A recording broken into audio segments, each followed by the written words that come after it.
Кез келген мал құрбандыққа жарамайды.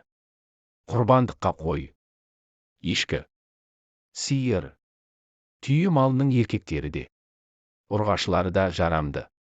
Қой мен ешкі төлінің ең кемі 1 жасар болуы қажет.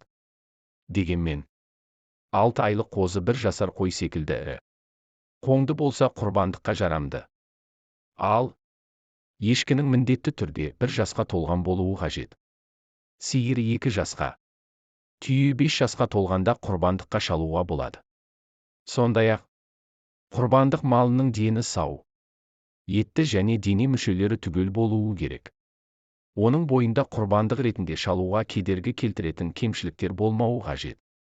Мәселен, құрбан малының 2 немесе 1 көзінің соқыр, бауыздалатын жерге өздігінен жүріп бара алмайтындай әлсіз, 2 құлағының не 1 құлағының басым бөлігінің жоқ болуы секілді кемшіліктері табылса, жарамсыз болып табылады.